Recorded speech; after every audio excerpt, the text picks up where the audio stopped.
ரிஷபராசிக்காரர்களே, இந்த வீடியோவை நீங்க இப்ப பார்த்துட்டு இருக்கீங்கன்னா, அது தற்செயலா நடக்கலைங்க. இது ஒரு அழைப்புங்க. நீங்க இப்போ வாழ்க்கையில ஏதாச்சும் மாறாதான்னு காத்துட்டு இருக்கீங்க. ஒரு நல்ல செய்தி, ஒரு சேஞ்ச், ஒரு சுபகாரியம். ஆனா என்ன ஆச்சு? அந்த நல்ல விஷயம் நடக்கிற மாதிரி தெரியும். ஆனா கடைசி நிமிஷத்துல கைக்கு எட்டுவது வாய்க்கு எட்டாமல் போயிடுங்க. இதெல்லாம் நடக்கும்போது நீங்க யாரிடமும் சொல்ல முடியாம மன வலியோடு என்ன தப்பு நான் பண்ணேன்னு கடவுளிடம் கத்தி அழுதுருக்கீங்க. ஆனா ஒண்ணு மட்டும் நிஜங்க. இந்த தடை, இந்த கஷ்டம், இந்த மன அழுத்தம் இதெல்லாமே உங்களை தோற்கடிக்க வரலைங்க. உங்களை எழுப்ப தான் வந்திருக்குதுங்க. ரிஷபராசிக்காரர்களுக்காக ஒரு மிகப்பெரிய மாற்றம் நடக்க போகுதுங்க. ஆனா அந்த மாற்றம் வரணும்னா நீங்க ஒரு சின்ன பரிகாரம் பண்ணணுமுங்க. உங்க மனசுல இப்ப இருக்கிற கவலையை நினைச்சுக்கிட்டு உங்க குலதெய்வம் பேரை கமெண்ட்ல எழுதுங்க. மறக்காம ஊர் பேரையும் சேர்த்து எழுதுங்க. மேலும் இன்னும் நீங்க நம்ம குடும்பத்துல ஜாயின் ஆகலைன்னா சப்ஸ்கிரைப் பண்ணி உடனே சேர்ந்துக்கோங்க. வாங்க இன்னைக்கு உங்க விதியை மாற்ற போற ரிஷபராசி பலனுக்குள்ள நாம செல்வோங்க. கால புருஷ தத்துவத்தின் 2ஆம் ராசியான ரிஷப ராசிக்கு வணக்கமுங்க. சிரதத்தன்மைக்கும் சொல்லிய சொல்ல காப்பாற்றுவதற்கும் ஒரு அழகான நந்தவனம் போன்ற மனதிற்கும் அடையாளமான ரிஷபராசி நேயர்களே, சுக்கிரனின் மைந்தர்களே, உங்கள் அனைவருக்கும் அந்த மகாலட்சுமியின் அருளும் உங்க ராசிநாதன் சுக்கிர பகவானின் ஆசியும் எப்போதும் முழுமையா கிடைக்கட்டுமுங்க. ரிஷபராசி நேயர்களே, இன்னைக்கு நாம பேச போற இந்த விஷயம் உங்களோட மனசாட்சியோடு நான் பேச போற ஒரு விஷயம்ங்க. இது வெறும் கிரக பலனோ அல்லது ராசி பலனோ கிடையாதுங்க. இது உங்கள பல பேரோட வாழ்க்கையில இன்னைக்கு ரத்தமும் சதையுமா நடந்துகிட்டு இருக்க ஒரு மிகப்பெரிய போராட்டம்ங்க. நமக்கு ஏன் இந்த நிலைமை? நான் யாருக்கும் கெடுதல் நினைக்கலையே, யாருக்கும் துரோகம் பண்ணலையே, அப்புறம் ஏன் நம்ம நிம்மதி மட்டும் இப்படி திருடி போகுது? இந்த ஒரு கேள்வி ரிஷபராசிக்காரங்களோட தூக்கத்தை மொத்தமா சிதைச்சிட்டு இருக்குங்க. ராத்திரி படுத்தா தூக்கம் வர மாட்டேங்குது. பகல்ல மற்றவங்க முன்னாடி சிரிச்சு பேசினாலும் தனியா இருக்கும்போது கண்ணுல தண்ணி அருவி மாதிரி கொட்டுது. யாரை நம்பி இவ்வளவு செஞ்சோம்? யாருக்காக நம்மளோட சுகங்களை விட்டு கொடுத்தோம்? ஆனால் கடைசியில் அவங்களே நம்மளை ஒரு ஏமாளி மாதிரி பார்க்குறாங்களே. நீங்கள் உள்ளுக்குள்ள எருமலையாக கொதிச்சிட்டு இருக்கீங்க. ரிஷபராசி நேயர்களை பொறுத்தவரை நீங்கள் எப்போதுமே ஒரு அழகான ஆலமரம் மாறீங்க.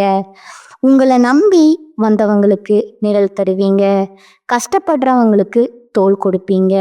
நீங்க சம்பாதிக்கிற ஒவ்வொரு ரூபாயும் நீங்க அனுபவிச்சதை விட உங்க குடும்பமும் உங்களை சுத்தி இருக்கிறவங்களும் அனுபவிக்கணும்னு தான் நினைப்பீங்க. ஒருத்தர் கஷ்டம்னு வந்து நின்னா உங்க பாக்கெட்ல இருக்க கடைசி பணத்தை கூட அவங்களுக்கே கொடுத்து அடுத்த வேளை சாப்பாட்டுக்கு என்ன பண்ணுவோம்னு கூட யோசிக்காத மகாஜனங்கள் நீங்கங்க. ஆனா இப்போ உங்க நிலைமை என்ன தெரியுமா? நீங்க யாருக்காக கோபுரத்தை ரத்தம் சிந்தி எழுப்புனீங்களோ அவங்களே உங்களை அந்த கோபுரத்துல இருந்து தள்ளி விட்டுட்டு கீழே இருந்து வேடிக்கை பார்க்குறாங்க. நீங்க யார நம்ம ஆளுன்னு நினைச்சு உங்க வீட்டு பீரோ சாவியை கொடுத்தீங்களோ அவங்களே இன்னைக்கு உங்க வீட்டு வாசல்ல நின்று உங்களை வெளியில போக சொல்றாங்க. நீங்க ஊட்டிய அதே கை இன்னைக்கு உங்க தொண்டையில நெருக்க காத்துட்டு இருக்குறீங்க. இந்த கசப்பான உண்மை நீங்க ஜீரணிச்சுதான் ஆகணுங்க. வெளியில பார்க்கும்போது நீங்க ரொம்ப அமைதியா பொறுமையா எதையும் தாங்குற கல்மலை மாதிரி உங்களை நீங்களே காட்டிக்கிறீங்க. ஆனா உண்மை என்ன தெரியுமா? உள்ளுக்குள்ள நீங்க சுக்கு நூறா உடைஞ்சு போயிருக்கீங்க. ஏன்னா உங்களை வீழ்த்தியது யாரோ தெருவில் போற அந்நியன் இல்லைங்க. உங்க கூடவே பிறந்து உங்க தட்டிலேயே சாப்பிட்டு உங்க கஷ்டத்துல உனக்கு நான் இருக்கேன்னு உங்க முதுக தடவி கொடுத்து உங்க ரகசியங்களை எல்லாம் வாங்கின அதே கைகள் தான் இன்னைக்கு சரியான நேரம் பார்த்து உங்க கௌரவத்தையும் உங்க வாழ்வாதாரத்தையும் மண்ணோட மண்ணாக்க போகுதுங்க. ரிஷபராசிக்காரங்களுக்கு போராட்டம் புதுசு கிடையாதுங்க. ஆனா இந்த துரோகம் அப்படிப்பட்டது இல்லைங்க. அது உங்க நம்பிக்கையே வேரோடு பிடுங்கி எரிஞ்சிருதுங்க. பாசம் ஒன்று நிஜமாவே இந்த உலகத்துல இருக்கான்னு உங்களை யோசிக்க வைக்குதுங்க. ஜோதிட ரீதியா பார்த்தா உங்க ஜாதகத்துல 2ஆம் இடமான குடும்பஸ்தானம் மற்றும் 7ஆம் இடமான கலத்திரஸ்தானம் மற்றும் நண்பர்கள் ஸ்தானம் இப்போ ஒரு ஆபத்தான கிரக கூட்டணியில இருக்குதுங்க.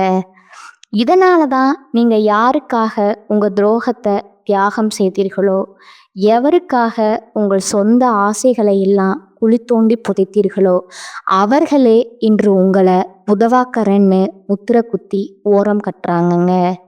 ரிஷபராசி நேயர்களே, உங்க பொறுமை தான் இப்போ அவங்களுக்கு ஒரு வசதியா போச்சுங்க. நீங்க எதுவும் பேச மாட்டேங்கிறீங்க. நீங்க பேச மாட்டேங்கிற தைரியத்துல தான் அவங்க உங்க மேல ஏறி சவாரி செய்றாங்கங்க. இந்த வீடியோ வரிசையில நம்ம ரிஷபராசியின் நிம்மதியை திருடும் அந்த 3 முக்கியமான உறவுகளை பற்றி உடைக்க போறோம்ங்க. அவர்கள் எப்படி உங்கள் பாசத்தை வைத்து உங்களையே வியாபாரம் செய்கிறார்கள். 1, அந்த இரத்த பந்தம் உங்கள் கூடவே பிறந்து உங்கள் உழைப்பால வளர்ந்துட்டு இன்று உங்கள் சொத்துக்காகவும் கௌரவத்துக்காகவும் உங்களை வீழ்த்த துடிக்குமுங்க. அந்த முதல் உறவு யார்? 2வது, அந்த பாசக்கார சகுனிகள் உங்கள் வீட்டு விசேஷங்களில் முன்னால் வந்து நின்று கொண்டு உங்களை புகழ்வது போலவே பேசி உங்கள் பலவீனங்களை உங்கள் எதிரிகளிடம் கொண்டு போய் விற்கும் அந்த 2வது உறவு யார்? 3வது பார்த்தீங்கன்னா, அந்த நண்பன் எனும் முகமூடி நீங்கள் உயிர் என்று நம்பி எதையெல்லாம் அவரிடம் கொட்டினீர்களோ அதை ஆயுதமா மாற்றி உங்கள் வாழ்வை சிதைக்க காத்திருக்கும் அந்த 3வது நபர் யார்? இந்த வீடியோவை நீங்க ஒரு நிமிஷம் கூட ஸ்கிப் பண்ணாம பார்க்கணுங்க. ஏன்னா இது உங்களுக்காக நான் போடுற வீடியோ இல்லைங்க. உங்க கண்ணு முன்னாடியே நடந்துட்டு இருக்கிற அந்த சதியை நீங்க அடையாளம் காணும். உங்களை அழிச்சவங்க முன்னாடி நீங்க மீண்டும் ஒரு ராஜாவா தலை நிமிர்ந்து நிற்க வைக்கிறது தான் இந்த ஜாதக ரகசியத்தோட ஒரே லட்சியம்ங்க.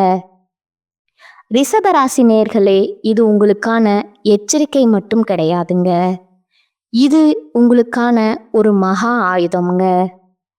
துரோகத்தால் வரும் காயங்களை விட அந்த துரோகிய அடையாளம் காணாததுதான் உங்கள் வாழ்வின் மிகப்பெரிய வீழ்ச்சிங்க.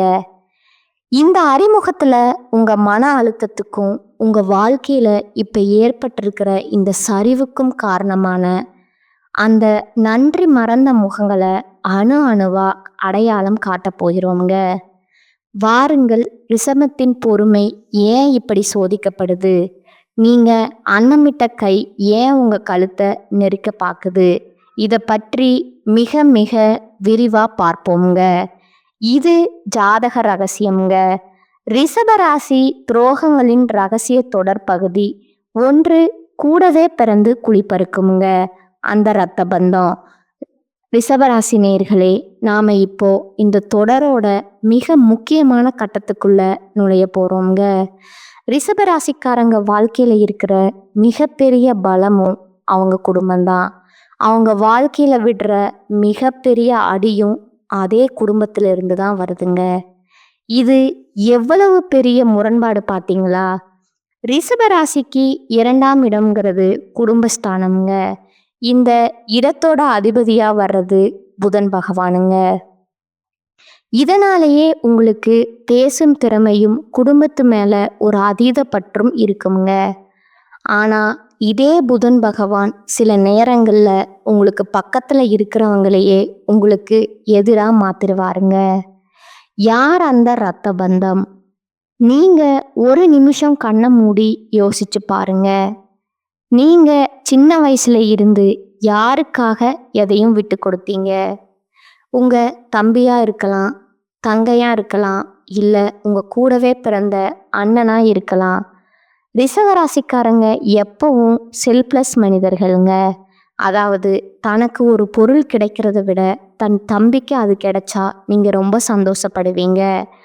அவங்க நல்லா இருக்கணும்னு நீங்க உங்க படிப்பை விட்டுட்டு வேலைக்கு துணிஞ்சிருப்பீங்க. அவங்க கல்யாணத்துக்காக நீங்க கடன் வாங்கி இருப்பீங்க. அவங்க ஒரு வீடு கட்டின உடனே நீங்க உங்க சேமிப்பை மொத்தமா தூக்கி கொடுத்துருப்பீங்க. ஆனா இன்னைக்கு நிலைமை என்ன? நீங்க எப்ப அவங்களுக்கு காசு கொடுக்கறத நிறுத்துனீங்களோ, இல்ல என்னைக்கு உங்களுக்கு ஒரு கஷ்டம்னு வந்து அவங்க முன்னாடி நின்று ஒரு உதவி கேட்டீங்களோ, அன்னைக்கு அவங்களோட உண்மையான முகம் வெளியில வந்திருக்குங்க. துரோகத்தின் முதல் படி அலட்சியமுங்க. முதல்ல அவங்க உங்களை மதிக்கிறத நிறுத்துவாங்க. இவன் என்ன செஞ்சான் நமக்கு, அவன் கடமையை செஞ்சான் அப்படின்னு ரொம்ப சாதாரணமா பேசுவாங்க. ரிஷபராசி நேயர்களே, நீங்க மற்றவங்க கிட்ட பாராட்ட எதிர்பார்க்க மாட்டீங்க. ஆனா நீங்க செஞ்ச உதவிக்கு ஒரு சின்ன நன்றியையாவது எதிர்பார்ப்பீங்க. ஆனா அந்த நன்றி கடனுக்கு பதிலா அவங்க உங்களுக்கு கொடுக்கறது என்ன தெரியுமா? அலட்சியம்ங்க. குடும்ப விஷயங்கள்ல உங்களை கூப்பிடாம விடுறது, அப்படியே கூப்பிட்டாலும் உங்களை ஒரு மூலையில உட்கார வைக்கிறது, உங்க பேச்ச யாரும் மதிக்காத மாதிரி ஒரு சூழலை உருவாக்குறது, இதுதான் அந்த துரோகத்தோட முதல் படிங்க. சொத்து மற்றும் பண விஷயத்துல விழும் பலத்த அடிங்க. ரிஷபராசிக்காரங்க கஷ்டப்பட்டு சேர்த்த சொத்துல கை வைக்கிறதுல தான் இவங்க தான் முதல்ல நிற்பாங்க. நீ தான் நல்லா சம்பாதிக்கிறியே, இது எனக்கு இருக்கட்டுமேனு பாசமா பேசி உங்ககிட்ட இருந்த நிலத்தையோ வீட்டையோ இல்லை ஒரு பெரிய தொகையோ அபகரிச்சிருப்பாங்க. நீங்க சரி போனா போகுது, என் தம்பி தானே, என் ரத்தம் தானேன்னு விட்டு கொடுப்பீங்க. ஆனா அந்த சொத்து அவங்க கைக்கு போனதுக்கு அப்புறம் உங்களை அவங்க யாருன்னே தெரியாத மாதிரி நடத்துவாங்கங்க.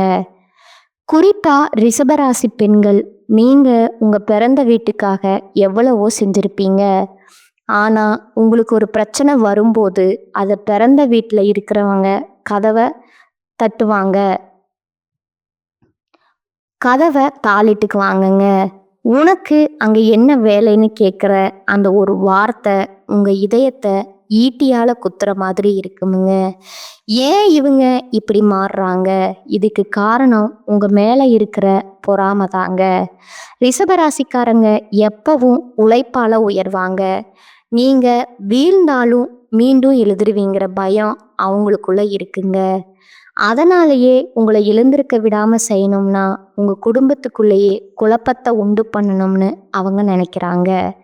நீங்க யாருக்காக ரத்தம் சிந்தி உழைச்சிருக்கீங்களோ அவங்களே இப்போ உங்க எதிரிகளோட கை கோர்த்துக்கிட்டு உங்களுக்கு எதிராக சதி செய்கிறாங்க. ரிஷபராசி நேயர்களே, அந்த நபர் யாருன்னு உங்களுக்கு இந்நேரம் புரிஞ்சிருக்குமுங்க. அவங்க உங்க முன்னாடி வரும்போது ரொம்ப பவ்யமா நடிப்பாங்க. ஆனா பின்னாடி போனா உங்களை பத்தி தப்பா பேசுவாங்கங்க. இவனுக்கு திமிர் பிடிச்சவன், இவன் யாருக்கும் எதுவும் செய்யலைன்னு ஊர் முழுக்க வதந்திய பரப்புவாங்க. இந்த துரோகத்துல இருந்து நீங்க எப்படி தப்பிக்க போறீங்க? அந்த இரத்த பந்தத்துக்கிட்ட இருந்து உங்களை நீங்க எப்படி தனிமைப்படுத்திக்க போறீங்க? அவங்க செஞ்ச துரோகத்தை அவங்களுக்கே எப்படி உணர்த்த போறீங்க? வாருங்க, ரிஷபராசியின் துரோக பக்கங்களின் இது வெறும் ஆரம்பந்தாங்க. அடுத்ததான் அந்த பாசக்கார சகுனிகள், அதாவது உங்க உறவினர்கள்ங்கிற போர்வைக்குள்ள இருக்கிற அந்த 2வது ஆபத்தை பற்றி அடுத்த பகுதியில மிக விரிவா பார்ப்போம்ங்க. இது ஜாதக ரகசியம்ங்க. ரிஷபராசி துரோகங்களின் ரகசிய தொடர் பகுதி 2ங்க. பாசக்கார சகுனிகள், முகஸ்துதி பாடி முதுகில குத்தும் உறவினர்கள். ரிஷபராசி நேயர்களே, முதல் பகுதியில் உங்கள் இரத்த பந்தங்கள் செய்த துரோகத்தை பார்த்தோம்ங்க. இப்போ நம்ம பார்க்க போற இந்த 2வது வகை உறவு இருக்கே, இது அதை விட மிக மிக ஆபத்தானதுங்க. ஏன்னா முதல் வகை துரோகிகள் எதிரிகளா முன்னாடி வந்து நிற்பாங்க. ஆனா இந்த 2வது வகை துரோகிகள் உங்க கூடவே இருந்து உங்க தட்டிலேயே சாப்பிட்டு உங்களை புகழ்ந்து தள்ளி சமயம் பார்த்து உங்களை மொத்தமா காலி பண்றவங்க. இவங்களைத்தான் நான் பாசக்கார சகுனிகள் அப்படின்னு சொல்றேங்க. ரிஷபராசிக்காரங்களுக்கு தெரிஞ்சோ தெரியாமலோ ஒரு பலவீனம் இருக்குங்க. அதுதான் முகஸ்துதிங்க. யாராவது உங்களை வந்து, நீங்கள்லாம் இந்த ஊர்லயே பெரிய ஆளு, உங்களை மாதிரி ஒரு தர்ம பிரபுவை நாங்கள் பார்த்ததே இல்லை அப்படின்னு 4 வார்த்தை நல்லதா பேசினா போதுமுங்க. உங்ககிட்ட இருக்க மொத்த ரகசியத்தையும், ஏன் உங்க பீரோ சாவியை கூட அவங்க கிட்ட தூக்கி கொடுத்துருவீங்க. இந்த பலவீனத்தை தான் இந்த உறவினர்கள் தங்களுக்கு சாதகமா பயன்படுத்துறாங்க. யார் அந்த பாசக்கார சகுனிகள்? இவங்க உங்க சித்தப்பா மகனா இருக்கலாம், அத்தை மகனா இருக்கலாம், இல்ல தூரத்து சொந்தமா கூட இருக்கலாமுங்க. உங்க வீட்ல ஒரு விசேஷம்னா போதும், இவங்க தான் முன்னாடி வந்து நிற்பாங்க. ஆமா, நீங்க கவலைப்படாதீங்க, நான் எல்லாத்தையும் பார்த்துக்கிறேன்னு சொல்லி உங்க பணத்தை எடுத்து அவங்க செலவு பண்ணுவாங்க. நீங்க அவங்கள நம்பி எல்லா பொறுப்பையும் கொடுப்பீங்க. ஆனா அவங்க அந்த நேரத்துல என்ன செய்வாங்க தெரியுமா? ஒவ்வொரு இடத்துலையும் உங்க கௌரவத்தை குறைக்கிற மாதிரி வேலைகளை செய்வாங்கங்க. மற்ற உறவினர்கள் கிட்ட போய், மாமாவுக்கு இப்ப முன்ன மாதிரி வசதி இல்லை, எல்லாம் வெறும் சீன் தான் அப்படின்னு தப்பா பேசுவாங்கங்க. உங்க காதுக்கு வரும்போது இவன் நம்ம மேல எவ்வளவு பாசமா இருக்கான்னு நீங்க நினைக்கிற மாதிரி நடிப்பாங்க. ரகசியங்களை விலை பேசும் துரோகம்ங்க. ரிஷபராசி நேர்களே, உங்க குடும்பத்துக்குள்ள இருக்கிற சின்ன சின்ன சண்டைகள், கணவன் மனைவிக்குள்ள இருக்கிற கருத்து வேறுபாடுகள், உங்க தொழில்ல இருக்கிற ரகசியங்கள், இது எல்லாத்தையும் இவங்க கிட்ட நீங்க ஒரு ஆறுதலுக்காக சொல்வீங்க. ஆனா இந்த சகுனிகள் என்ன பண்ணுவாங்க தெரியுமா? அதை அப்படியே கொண்டு போய் உங்க எதிரிகள் கிட்டேயோ இல்லை உங்க வளர்ச்சியை பார்த்து பொறாமைப்படுற மற்றவங்க கிட்டேயோ வர்ணனை சேர்த்து வச்சிருவாங்க. அந்த ரிஷபராசிக்காரன் மேல இப்பவே ஒரு கை வைங்க. அவன் இப்போ வீக்கா இருக்கான்னு போட்டு கொடுக்கறதே இவங்க தாங்க. நீங்க ஒரு பிரச்சனையில மாட்டிட்டு நிற்கும்போது இவங்க முன்னாடி வந்து ரொம்ப வருத்தப்படுற மாதிரி நடிப்பாங்க. ஆனா அவங்க மனசுக்குள்ள நல்லா வேணும், இவன் ரொம்ப ஆடுனான்ல அப்படின்னு ஒரு கொடூரமான சந்தோஷம் ஓடிட்டு இருக்குங்க. ஏன் ரிஷபராசிக்கு இந்த துரோகம் நடக்குது? ரிஷபராசி நேர்களே, நீங்க ஒரு இடத்துல ஒரு சொத்து வாங்குறீங்கனாலோ, இல்ல உங்க பிள்ளைகளுக்கு ஒரு நல்ல வரன் அமையுதுனாலோ, இந்த உறவினர்களுக்கு வயிறு எரியுங்க. நமக்கு அமையாதது இவனுக்கு எப்படி அமைஞ்சது? இந்த ஒரு பொறாமை தான் அவங்கள சகுனிகளா மாத்துதுங்க. நீங்க செஞ்ச உதவிய அவங்க ஒருபோதும் சொல்ல மாட்டாங்க. ஆனா நீங்க தெரியாம செஞ்ச ஒரு சின்ன தப்ப ஊர் முழுக்க தம்மட்டம் அடிச்சு சொல்லுவாங்கங்க. உங்க வீட்ல இருக்கிற குழப்பங்களுக்கும் இவங்க தான் மூல காரணமா இருப்பாங்கங்க. இவங்க உங்க வீட்டுக்கு வந்துட்டு போனாலே அன்னைக்கு உங்க வீட்ல ஒரு சண்டை நடக்குங்க. கவனிச்சிருக்கீங்களா? இவங்க கொண்டு வர்றது பாசம் இல்லைங்க, அது ஒரு விதமான விஷம்ங்க. ரிஷபமே விழித்துக்கொள். இப்படிப்பட்ட உறவினர்களை நீங்க அடையாளம் காணணும்னா ஒரு சின்ன விஷயம் கவனிங்க. நீங்க நல்லா இருக்கும்போது இவங்க உங்க கூடவே ஒட்டிட்டு இருப்பாங்க. ஆனா உங்களுக்கு ஒரு சின்ன பண கஷ்டம்னு வந்து பாருங்க, இவங்க தான் முதல்ல போனை எடுக்காம ஓடி ஒளிவாங்க. அந்த நேரத்துல தான் அவங்க முகமூடி கலண்டு விடுங்க. இப்படிப்பட்ட சகனிகளை உங்க வாழ்க்கையில இருந்து எப்படி தள்ளி வைக்க போறீங்க? அவங்க முன்னாடி உங்களை ஒரு பலவீனமான ஆளா காட்டிக்கிறத எப்போ நிறுத்த போறீங்க? உங்க ரகசியங்களை உங்க இதயத்துக்குள்ளேயே பூட்டி வைக்க கத்துக்கோங்க. வாருங்கள், இந்த துரோக பயணம் இதோடு முடியலைங்க. அடுத்து நாம பார்க்க போற அந்த 3வது நபர் இருக்காரே, அவர்தான் எல்லாத்தையும் விட மிக மிக மோசமானவருங்க. ஏன்னா அவர் நண்பன் என்கிற புனிதமான பேருக்கு பின்னாடி ஒளிஞ்சிருக்காருங்க. அந்த 3வது துரோகத்தை பற்றி அடுத்த பகுதியில மிக விரிவா பார்ப்போம்ங்க. இது ஜாதக ரகசியம்ங்க. ரிஷபராசி துரோகங்களின் ரகசிய தொடர் பகுதி 3ங்க. நண்பன் அப்படிங்கிற பொருள் நச்சு கத்தி முதுகில் குத்தும் உயிர் நண்பன்க. ரிஷபராசி நேர்களே, நாம இப்போ இந்த தொடரோட உச்சக்கட்டத்துக்கு வந்துட்டோம்ங்க. முதல் 2 பகுதியில ரத்த பந்தத்தையும் உறவினர்களையும் பார்த்தோம்ங்க. ஆனா இந்த 3வது வகை இருக்கே, இதுதான் ரிஷபராசிக்காரங்களை உயிரோட கொள்ற ஒரு விஷயம்ங்க. ஏன்னா ரத்த பந்தம் துரோகம் பண்ணா அவன் சுபாவம் அப்படின்னு விட்டுறலாமுங்க. உறவினர்கள் துரோகம் பண்ணா அவங்க பொறாம பிடிச்சவங்கன்னு ஒதுக்கிடலாமுங்க. ஆனா உயிரை விட மேலானதுன்னு நீங்க நம்பின ஒரு நண்பன் துரோகம் பண்ணா அதை உங்களால சாகுற வரைக்கும் மறக்கவே முடியாதுங்க. ரிஷபராசிக்காரர்களுக்கு நண்பர்கள்னா ரொம்ப இஷ்டம்ங்க. சுக்கிரனோட ஆதிக்கம் இருக்கிறதுனால நீங்க எப்பவும் ஒரு கூட்டத்தோட இருக்கணும், ஜாலியா இருக்கணும்னு நினைப்பீங்க. நீங்க உங்க நண்பனுக்காக என்ன வேணும்னாலும் செய்வீங்க. அவன் கஷ்டப்படுறாருன்னு தெரிஞ்சா உங்க மனைவியோட நகையை அடகு வச்சாது அவனுக்கு பணம் கொடுப்பீங்க. அவன் ஒரு பிரச்சனையில இருந்தா நீங்க முன்னாடி போய் நிப்பீங்க. ஆனா அந்த நண்பன் உங்களுக்கு கொடுக்க போற பரிசு என்ன தெரியுமா? மரண அடிங்க. யார் அந்த நண்பன்? இன்னும் முகமூடி. உங்க கூடவே காலேஜ்ல படிச்சவரா இருக்கலாம், இல்ல ஆபீஸ்ல உங்க கூடவே வேலை செய்யறவரா இருக்கலாம், இல்ல உங்க பிசினஸ் பார்ட்னரா கூட இருக்கலாம். ரிஷபராசி நேர்களே, நீங்க ஒருத்தரை நண்பன்னு ஏத்துக்கிட்டா உங்க வீட்டு ரகசியம், உங்க தொழிலோட லாப நஷ்டம், ஏன் உங்க பர்சனல் வாழ்க்கையில நடக்கிற எல்லா விஷயத்தையுமே அவன்கிட்ட கொட்டிடுவீங்க. இவன் நம்ம கிட்ட எதையும் சொல்ல மாட்டான்னு நீங்க நம்புற அந்த ஒரு இடம்தான் உங்க வீழ்ச்சியோட ஆரம்பம்ங்க. தொழில்ல விழும் பலத்தை அடிங்க. நீங்க ஒரு ஐடியா பண்ணி ஒரு புது பிஸ்னஸ் ஆரம்பிக்கலாம்னு இருப்பீங்க. அதை உங்க நண்பன் கிட்ட ஷேர் பண்ணுவீங்க. ஆனா அந்த நண்பன் என்ன பண்ணுவான் தெரியுமா? நீங்க பிளான் போட்ட அதே பிஸ்னஸ் உங்களுக்கு தெரியாம அவனோட ஆளுங்களை வச்சு ஆரம்பிச்சிருவாங்க. இல்லைன்னா உங்க தொழிலோட சீக்ரெட்டை உங்க காம்படிட்டர் கிட்ட போய் வித்துடுவாங்க. நீங்க ஏன்டா இப்படி பண்ணேன்னு கேட்டா பிஸ்னஸ்ல இதெல்லாம் சகச்சம்டான்னு சொல்லி ரொம்ப சாதாரணமா உங்க முகத்துக்கு முன்னாடியே சொல்லுவாங்க. குடும்பத்துல குழப்பத்தை விளைவிக்கும் நச்சு இது இன்னும் கொடுமையானதுங்க. அந்த நண்பன் உங்க வீட்டுக்குள்ள அடிக்கடி வருவாருங்க. உங்க குடும்பத்துல ஒருத்தரை பழகுவாருங்க. ஆனா உங்க மனைவி கிட்ட உங்களை பத்தி தப்பு தப்பா சொல்றதோ, இல்ல உங்ககிட்ட உங்க குடும்பத்தாரை பத்தி தப்பு தப்பா சொல்றதோ இவரோட வேலையா இருக்குமுங்க. உன் வீட்டுக்காரர் என்ன இப்படி இருக்காரு அப்படின்னு ஆரம்பிச்சு மெல்ல மெல்ல உங்க குடும்ப நிம்மதியை குலைக்கிற வேலைகளை இவங்க செய்வாங்கங்க. ரிஷபராசி நேர்களே, உங்க நண்பன் தான் உங்க எதிரிக்கு உங்களை பத்தின எல்லா தகவலையும் கொடுத்துட்டு இருக்காங்க. ஏன் ரிஷபராசிக்கு இந்த துரோகம்? உங்களுடைய அசுர வளர்ச்சி தான் அவங்க கண்ணை உறுத்துதுங்க. நீங்க ஒரு புது கார் வாங்கினா இவங்க வெளியில வாழ்த்து சொல்லுவாங்க. ஆனா உள்ளுக்குள்ள இவனுக்கு எப்படி இவ்வளவு வசதி வந்ததுன்னு வயிறெறிவாங்கங்க. நீங்க ஒரு பிரச்சனையில மாட்டிக்கும் போது இவங்க தான் முதல் ஆளா வந்து உங்களுக்கு ஆறுதல் சொல்ற மாதிரி நடிப்பாங்க. ஆனா அன்னைக்கு நைட்டே அவங்க நிம்மதியா தூங்குவாங்க. ஏன்னா அவங்க நினைச்சது நடந்துருச்சுங்க. ஒரு நண்பன் துரோகம் பண்ணும்போது நீங்க உடைஞ்சு போயிடுறீங்க. இனிமே யாரையும் நம்பக்கூடாதுன்னு ஒரு முடிவுக்கு வர்றீங்க.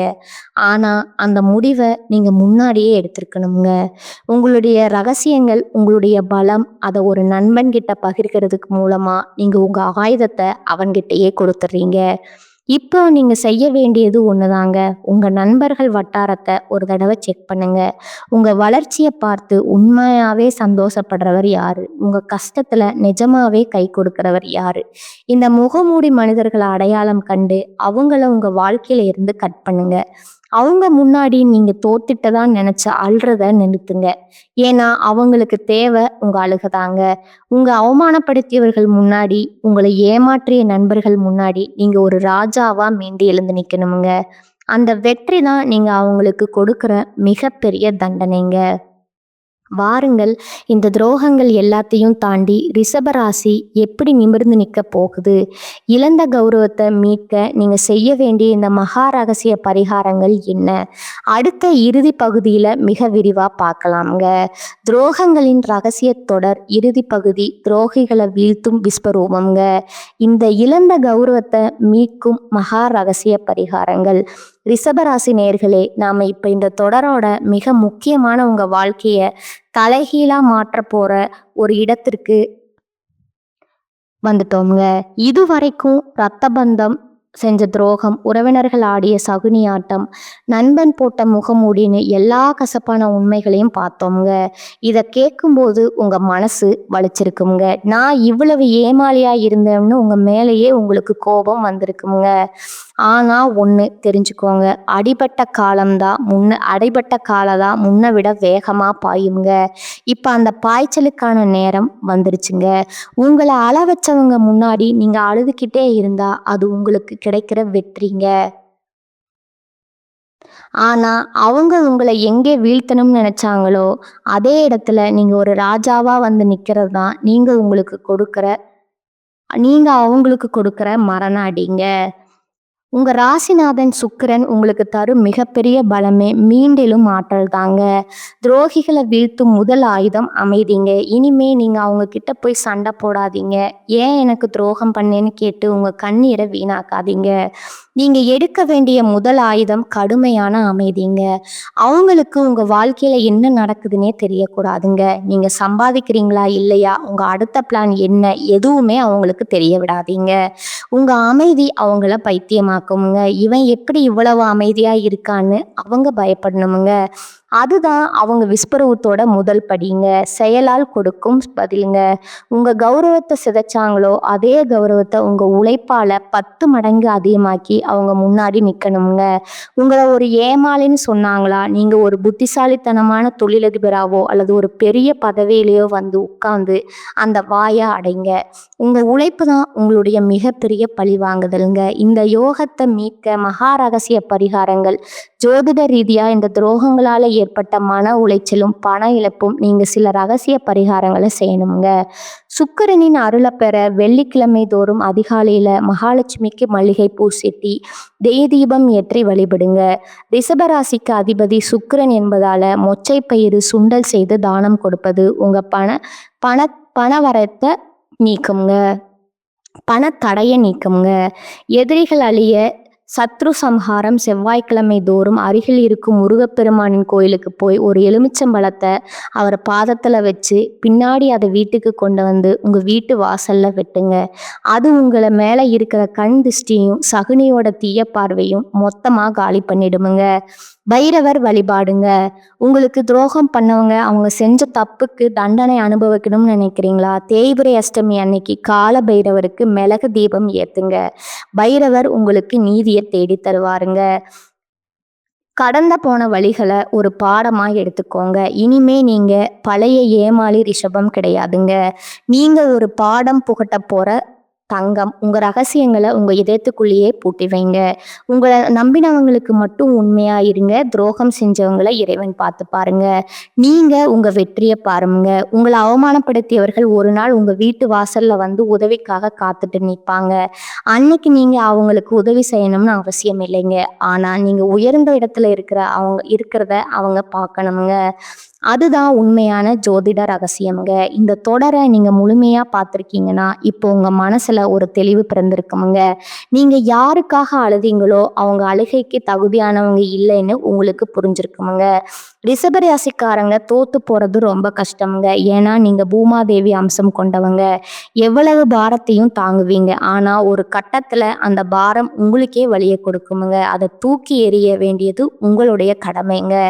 உங்களை வீழ்த்த நினைச்ச அந்த ரத்த பந்தமா இருக்கட்டும், உங்க வீட்டுக்குள்ளேயே உட்கார்ந்து குளிபறிச்ச அந்த சகுனிகளா இருக்கட்டும், இல்ல நண்பன்னு நம்பி நீங்க முதுக திரும்பும் போது குத்துன அந்த துரோகியா இருக்கட்டும், அவங்க எல்லாருமே நீங்க கொடுக்க வேண்டிய ஒரே பரிசு மாதிரி அவங்கள உங்க மனசுல இருந்து மொத்தமா தொடச்சேறீங்க. அவங்கள பத்தி யோசிக்கிற ஒவ்வொரு நிமிஷமும் உங்க வளர்ச்சியோட ஒரு நிமிஷத்தை நீங்க இழக்கிறீங்க. நீங்க இழந்த மதிப்பு, இழந்த பணம், இழந்த நிம்மதி, இது எதுவுமே நிரந்தரமா உங்களை விட்டு போகலைங்க. அது எல்லாமே ஒரு பாடத்தை கத்து கொடுத்துட்டு போகுதுங்க. சுக்கிரனோட ஆதிக்கம் இப்போ உங்களுக்கு சாதகமா மாறப்போகுதுங்க. துரோகிகள் முன்னாடி நீங்க தலை குனிஞ்சு நின்ன காலம் முடிஞ்சு போச்சுங்க. இனிமே அவங்க உங்க நிழலை பார்த்து பயப்படுற காலம் ஆரம்பமாகுதுங்க. இனிமே உங்ககிட்ட ஒருத்தர் உதவி கேட்டு வராங்கன்னா உங்க பழைய ஏமாளி ரிஷபமா போய் நிக்காதுங்க. நிதானமா ரிஷபமா இருங்க. யாருக்கு உதவி செய்யணும், யாரை தள்ளி வைக்கணும், ஒரு எல்லைக்கோட்டை வரைச்சுக்கோங்க. அந்த எல்லைக்கோட்டை தாண்டி வர எவனுக்கும் உங்க வாழ்க்கையில இடம் இல்லைன்னு முடிவெடுங்க. உங்களை அவமானப்படுத்தியவர்கள் ஒரு நாள் உங்க வீட்டு வாசல்ல வந்து உதவிக்காக காத்துட்டு நிற்பாங்க. அப்ப நீங்க அவங்கள உதாசீனப்படுத்த வேண்டாமுங்க. ஆனா நீங்க அடைஞ்சிருக்க போற அந்த உன்னதமான இடத்தை பார்த்து அவங்க வயிறு எரியணுமுங்க. அதுதான் நீங்க அவங்களுக்கு கொடுக்கிற மிகப்பெரிய தண்டனைங்க. உங்களுடைய நேர்மை, உங்களுடைய அந்த தர்ம குணம், இதுதான் உங்களை மீண்டும் ஒரு வெற்றியாளரா மாத்த போகுதுங்க. ரிஷபராசி நேயர்களே, துரோகத்தை ஏருவாக்கி உங்கள் வெற்றியை பயிராக்குங்க. இந்த தொடர் உங்களுக்கு பிடிச்சிருந்தா மறக்காம கமெண்ட்ஸ்ல உங்க அனுபவங்களை பகிருங்க. நம்ம சேனலை சப்ஸ்கிரைப் பண்ணி ஆதரவு தாங்க. மீண்டும் ஒரு அதிரடி தலைப்போட உங்களை சந்திக்கிறேங்க. வாழ்க வளமுடன். வாழ்க நலமோடு. நன்றி, வணக்கம்.